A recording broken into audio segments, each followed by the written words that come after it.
petite devinette, est-ce que ça vous tente? Quel est le point commun entre deux garçons au prénom quasiment identiques, une correspondance à plus d'un siècle d'écart et des boîtes aux lettres magiques? Quoi? Vous donnez votre langue au chat? Bon, allez, je vous donne la réponse. C'est qu'on va retrouver ces trois éléments dans un livre tout simplement génialissime dont je vais vous parler aujourd'hui. On y va sans plus tarder, c'est parti! Salut à tous, j'espère que vous allez bien, que vous passez une super journée. Je vous retrouve aujourd'hui sur la chaîne YouTube pour une nouvelle vidéo. Et aujourd'hui, ça va être une vidéo un petit peu particulière puisque je ramène une nouvelle catégorie de vidéos sur la chaîne. Enfin, une catégorie qui existait déjà, mais ça fait pas mal de temps que je vous ai pas tourné de vidéo de ce genre. Aujourd'hui, je fais une revue coup de cœur. Et je suis super contente de ramener cette catégorie sur la chaîne. Je vous en parlais dans le bilan du mois d'octobre, il y a peu de temps. J'ai découvert 14-14 de Sylvain Edgar et Paul Béorn paru chez Castlemore et c'est un livre que j'ai tout simplement adoré.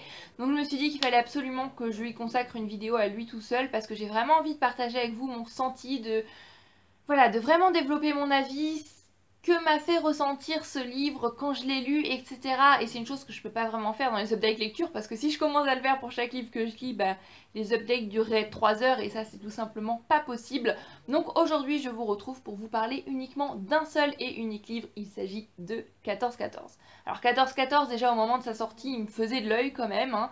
Si vous suivez ma chaîne depuis pas mal de temps, vous savez qu'il y a des genres et des choses que j'aime un petit peu plus dans la littérature que d'autres. J'aime beaucoup la jeunesse. Et 14-14 est de la jeunesse. J'aime beaucoup l'historique, l'histoire avec un grand H, et bien évidemment on va parler de 1914, donc on va retrouver quand même certains événements historiques dans ce livre. Et j'aime beaucoup l'échange de lettres et l'épistolaire, et c'est aussi ce qu'on va retrouver dans 14-14. Donc déjà dès qu'il est sorti, je me suis dit, oh là là, ça c'est le cocktail parfait, c'est sûr, à tous les coups ça va me plaire. Et comme d'habitude, j'ai quelques wagons de retard, et je lis ce livre 2 ans après sa sortie. Voilà. Je pense qu'il ne faut pas chercher, c'est toujours comme ça, mais ça n'empêche pas que j'ai passé un excellent moment et que j'ai beaucoup aimé ce livre. Je pense que je l'aurais lu 5 ans plus tard, ça aurait été pareil.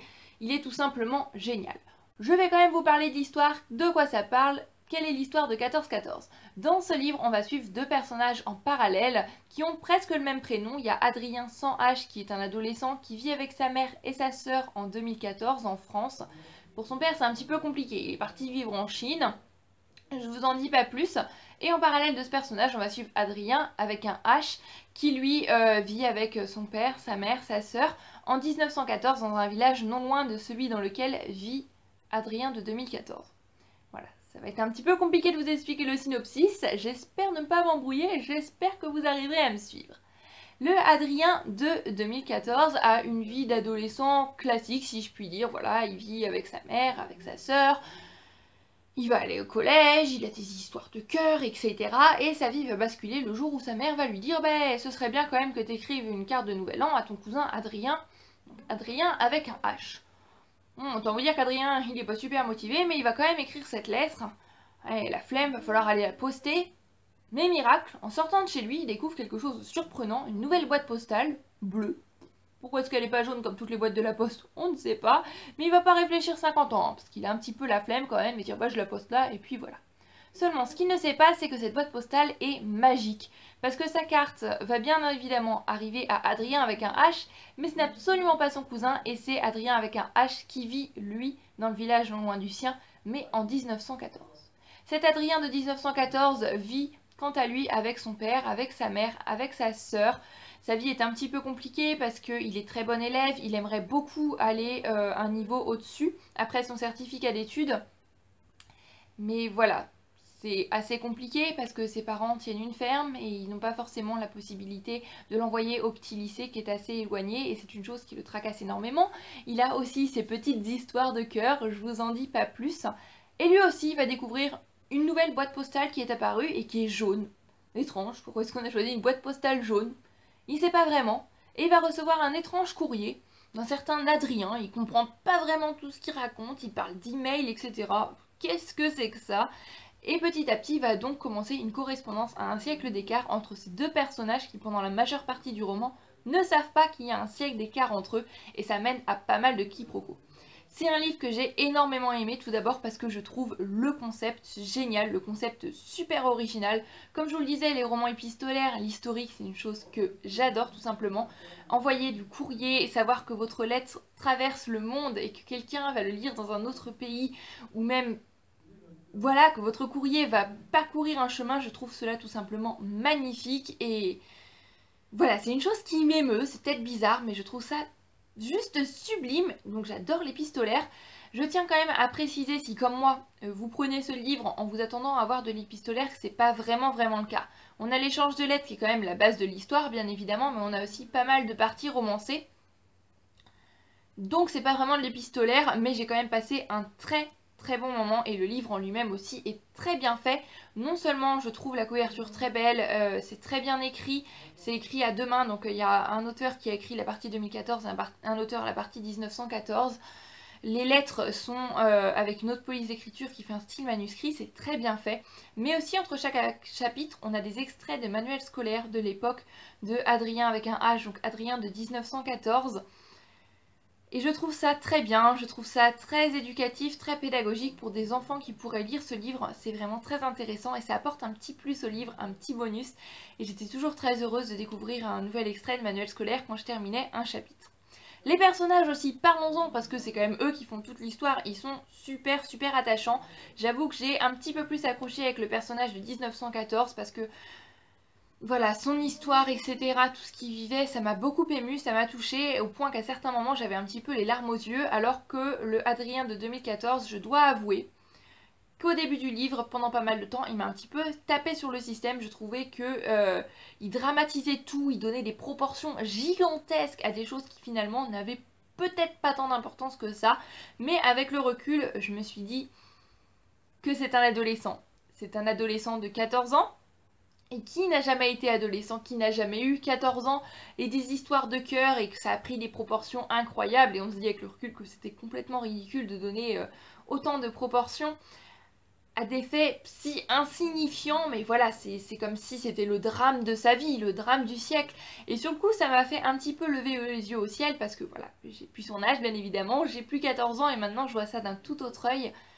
Mais je pense que des enfants de 13-14 ans pourraient vraiment s'identifier à ce personnage et ça reflète vraiment bien l'adolescence finalement, cette période que l'on a connue ou que peut-être vous connaissez en ce moment ou que vous allez connaître. Et avec le recul, je me dis finalement que c'est pas du tout un défaut du livre, c'est pas du tout un défaut du personnage, c'est la période dans laquelle il est et ça reflète vraiment très bien cette adolescence. Donc ce que j'ai pris au début pour une chose que j'aimais pas trop, parce que j'avoue quand même que ça m'a agacé, et bien finalement je me dis que ça apporte quelque chose au livre, que ça apporte un peu plus de réel et un peu plus de concret, on va dire, pardon. Une autre chose qui m'a un petit peu déçue, c'est qu'en prenant ce livre, je m'attendais bien évidemment en 1914, vous vous en doutez, hein, le début de la Première Guerre mondiale, à ce qu'on parle de la guerre.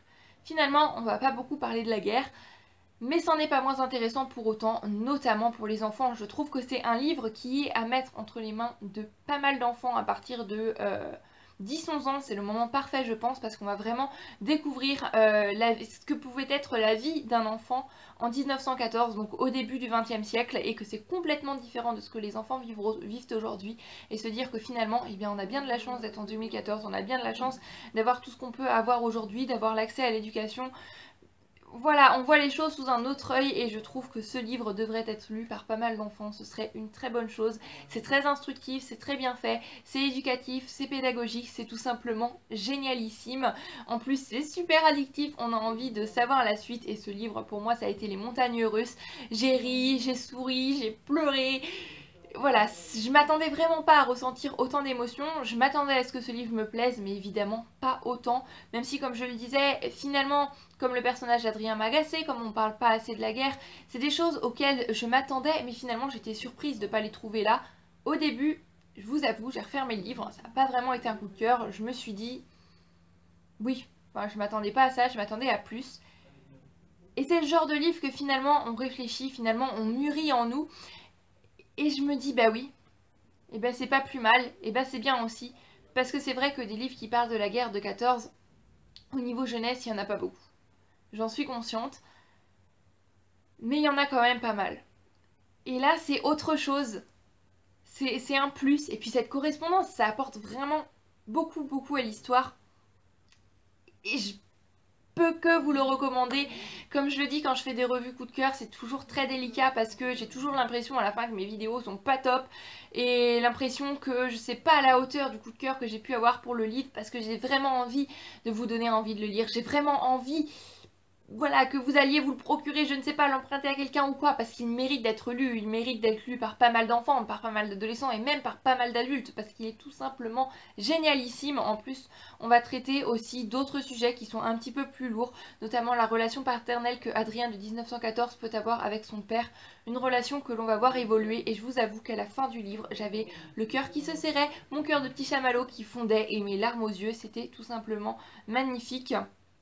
On va aussi parler bien évidemment de la forte place de l'échelle sociale au début du XXe siècle. Selon le métier de vos parents, vous n'allez pas avoir accès forcément à la même éducation, etc. L'injustice qu'il peut y avoir à ce niveau-là, et ça m'a beaucoup touchée.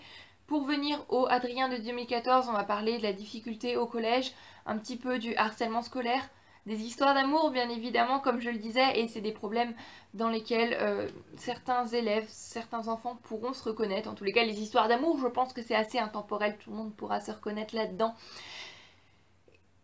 Et voilà, j'ai encore une fois cette impression que ce que je vous dis n'est pas assez, mais s'il y a qu'une chose que je pourrais vous dire, c'est courez vous procurer ce livre parce que 14-14, j'ai tout simplement adoré. Le seul petit bémol que je pourrais dire, c'est que les deux personnages ont presque le même nom. Donc au début du livre, je m'embrouillais un petit peu, mais finalement on s'y fait. Et je dois vous avouer là que filmer cette vidéo a été assez compliqué avec Adrien sans H, Adrien avec un H, 1914-2014. J'ai essayé de pas trop m'embrouiller. En tous les cas, je vais terminer cette vidéo en vous disant une seule chose. Lisez 14-14 de Sylvain Edgar et Paul Béorn. Vous ne serez pas déçus, je pense. En attendant la prochaine vidéo, je vous fais à tous plein de bisous.